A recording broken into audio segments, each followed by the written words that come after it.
Ouais. d'accord ñu jàll ci li nga xamante ne moom mooy suñu diplomatie alors Moussa ñu bëri jàpp nañ ni Ousmane Sonko ne devait pas aller à Burkina ba yëkkati fa benn discours boo xamante ne jëmale ko ci côté CEDEAO ne ko il cherche pas à plaire li nga xamante ne tey ñun fa la ñu bokk donc moom dafay daal di des ci li nga xamante ne mooy principe yi nga xam ne ci la Moussa nekk moom mooy xeex ak panafricanisme. waaw xam nga foofu moom y a vraiment un débat qui existe. D'abord, il faut comparer les deux pays. Nous sommes un pays démocratique. C'est-à-dire qu'un musufi jëlee pouvoir par les armes. Musulam suñu réew. Motax nit ñi naw ñu au niveau international. Malheureusement, au Burkina, nos voisins ci ay coup d'état lañ dëkk. C'est un pays instable.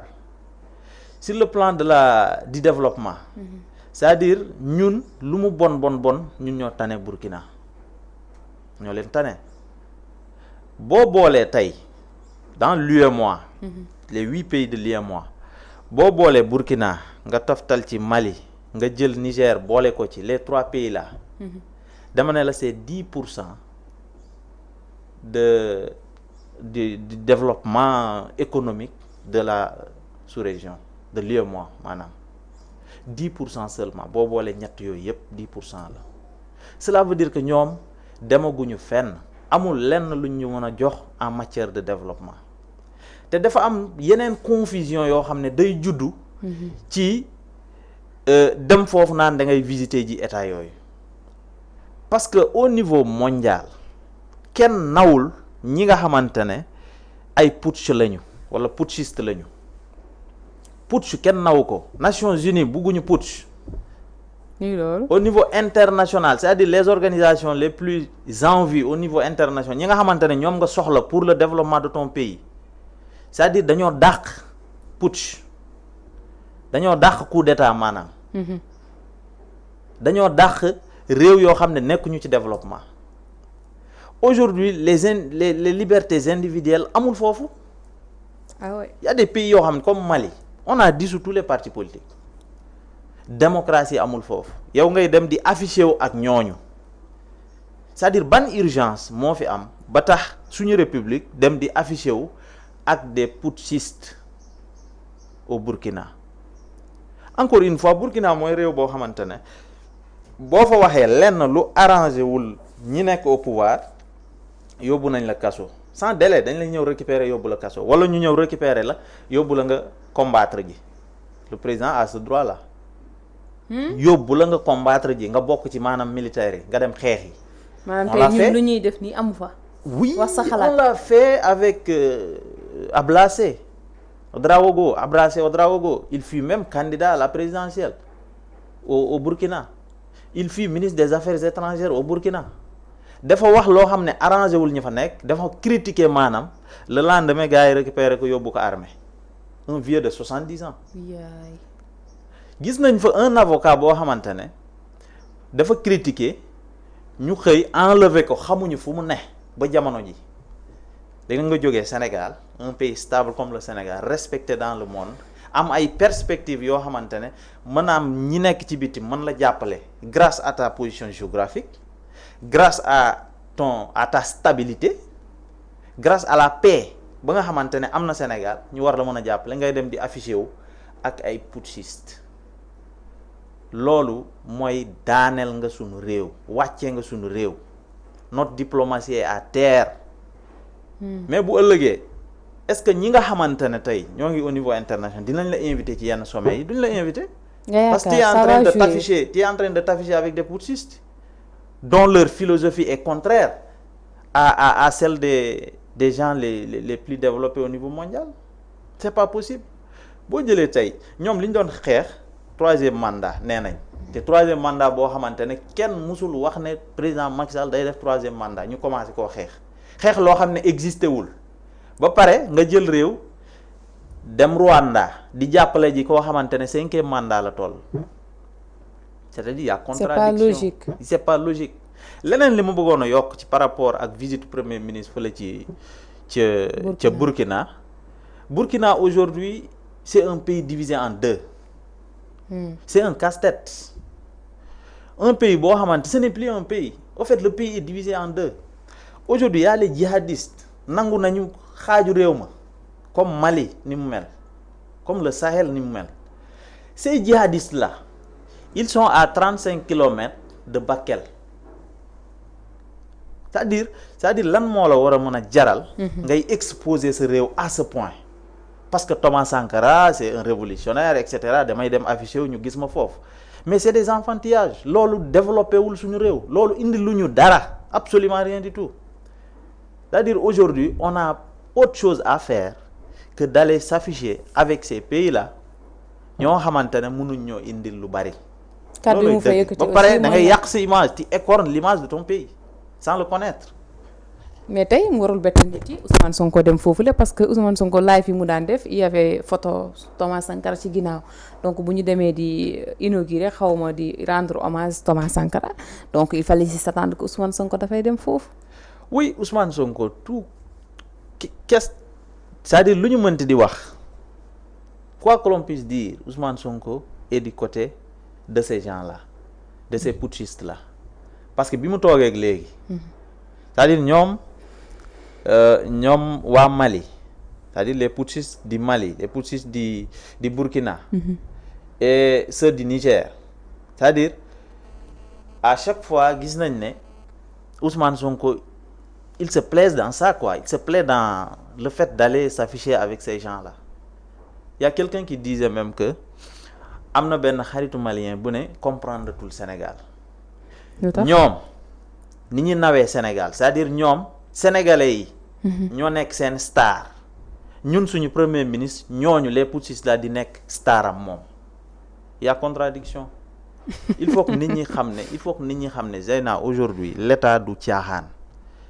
quelqu'un disait même que l'état n'a pas d'amis alors foofu laa bëggoon ñëw du ay caprice tey côté économique nga gérer état diplomatie wax nga mënuñu faa gagner dara parce que ñooñu duñu ay démocratie ñun ñoo leen raw ñoo leen ko ëppale donc côté économie aussi mënuñu ñoo apporter dara d'après 10% yi nga wax ni moom lañuy occuper ñoom ñetti pays yëpp mënuñ ñoo apporter dara sinon peut-être lenn nga mën a def c'est-à-dire bul noonoo ak ñoom mais aussi bul affiché wu de trop ak ñoom boo noonoowee ak ñoom dana am loo xamante ne si di nga ko perte mooy ne que c'est l'interland ce sont les pays yoo xamante ne amuñu ay côtes amuñu géej aujourd'hui Sénégal am na géej seen marchandise yi nga xamante ne moom la ñuy jëlee bitim réew mën na transiter par le Sénégal bu ko defee Sénégal gagné ci transport bi dina dox ñoom dinañ la fay ay taxes et cetera loolu Sénégal dina ci dox loolu moo waral waroo noonoo ak ñooñu mais aussi waroo affiché wu ak ñoom de trop. bi ñu toogee léegi li ñu mën a remarquer loo xam ne c'est factuel mooy ne que booboog léegi génnuñu Sénégal à part Burkina Mali Niger ak Guinée ak Guinée-Bissau peut-être ak Mauritanie Gambie gi mais ces pays-là autour de nous nos voisins immédiats là dafa am lu ñu leen rawee lu bari. C'est vrai qu'il faut développer cette diplomatie de bon voisinage je suis d'accord loolu le président Macky Sall njëkkoon a def bi mu ñëwee mais président Macky Sall diplomatie de bon voisinage la njëkkee bi mu jógee foofu dem au niveau international dem di prôner l'effacement de la dette ça c'est un deuxièmement muy défendre li nga xamante ne mooy la comment dirais les multinationales pour ñu ñëw investir suñu dëkk cette diplomatie là inclusive président Macky Sall défendre na ko fii ci réew mi lu tax mu défendre ko aussi c'était pour régler la question de la Casamance si on parle de la Gambie et de la Guinée-Bissau président Macky Sall s'est pesé de tout son poids pour que le pont sur la Gambie soit érigé loolu dafay tax Casamance jege ñu dafay tax désenclavement Casamance am bu ko defee nit ñi di dem di ñëw Casamance fan yi sax ñu ngi ciy dégg ay mbir. effectivement parce que amul kenn ku ko toppatoo bu dee ñi fi nekk ñoo koy toppatoo je ne pense pas qu'ils aient cette ambition là fexe Gambie nekk sa xarit sa partenaire président Macky Sall fexe na ko parce que il a tout fait pour installer une démocratie en Gambie li fa nekkoon putsch la woon d'accord putsch la woon avec Yaya Jammeh ouais. Il a tout fait pour mettre là-bas une démocratie bu ko defee mu mën a dialoguer ak ñi fa nekk rebelle yi bu ñu leen dàqee Casamance ñu bañ a dugg Gambie fexe Guinée-Bissau nekk xaritu Sénégal bu ko defee rebelle yi bu ñu leen dàqee Casamance ñu bañ a dugg non plus en Guinée-Bissau mais noonu le président Macky Sall réglé le problème de la Casamance loolu mooy la diplomatie de bon voisinage jóge foofu il a érigé un pont entre le Sénégal et la Mauritanie ba pare pétrole bi fa nekk ak gaz bi fa nekk bi ñu découvrir entre les deux pays ci géej gi ci ndox mi président Macky Sall dafa ñëw ne 50 na Mauritanie jël 50 ñun ñu jël 50 ouais. Toujours c'est pour conserver les bonnes relations développer le relationnel mais malheureusement ñi fi nekk est-ce que am nañ ambition boobu parce que gis naa fi Ousmane Sonko di attaquer waa Mauritanie ah mais bien sûr gis naa fi d'ailleurs gaz boobu moo taxoon mu attaqué leen nee na moom koo xamante ne faalewul tubaab bi faalewul naari mënul faale Mauritanie alors que yow tu es maintenant officiel c'est-à-dire ils oublient qu'aujourd'hui ils ont quitté le statut opposant ils ne sont plus officieux ils sont maintenant officiels loolu la ñu war a xam ñu am tenue ak retenue pour gérer un état donc bu waxee faalewul CEDEAO xam nga yooyu yëpp c'est des choses yu nga xamante ne waroo ko wax en tant que officiel ay faalewu CEDEAO alors que le Sénégal est dans CEDEAO bu fekkente ne moom dafa bëgg a génn CEDEAO bokk mu wax ñu ko te CEDEAO tey bokk na ci kuréel bi nga xamante ne moo gën a stable en Afrique CEDEAO UEMOA bi ñu boolee le franc CFA la bokk na ci yi gën a stable en Afrique c'est-à-dire ñeneen ñi ci ñun la ñuy royee y a des choses nag à rectifier d'accord ndar xëyul sotti mais boo jëlee CEDEAO c'est 300 000 habitants ban marché moo am 300 000 habitants fii ci sous-région yi y en a pas l'Afrique centrale l'Afrique de l'Est etc ñoom ci CEDEAO la ñuy royee mais aujourd'hui loolu yëpp da nga ko war a boole xam lu la neex ak lu la naqari nga jéem ko gérer en douce lu la neex nga jéem ko développer avec une bonne communication une communication positive mais pas communiquer à tout va yaa ngi dal waa France paregoo di dal waa CEDEAO yaa ngi dal ñeneen ak ñeneen ñoo xamante ne ils devraient être des partenaires privilégiés pour le développement du pays. dal yooyu muy dal ci ñenn ñi jàpp nga ni bokk na ci li suuxal économie réew mi ak tey nos hommes d'affaires yi nga xam ne ñu ngi leen di teg loxo ak kàddu yi nga xamante ne jotoon na ko yëkkati ne ko le pays est en ruine que les chiffres ont été falsifiés. effectivement parce que loolu yëpp dafa jouer ci loolu yëpp day jouer crise économique bi ñu nekk di dund. loolu yëpp day jouer parce que crise bi en réalité loolu moo ko indi parce que ñi waroon a investir dugal seen koppar ci marché bi dugal seen koppar ci Sénégal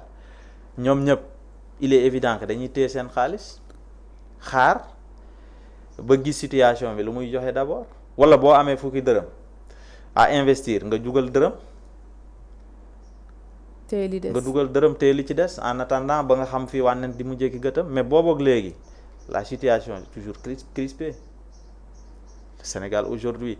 je suis sûr et certain que bu ñu continuer nii du jur jàmm parce que boroomi xaalis yi boroomi koppar yi ñoo ngi téye seen am xaalis cela ne favorise pas la création massive d'emplois parce que l'argent ne circule pas bu ko defee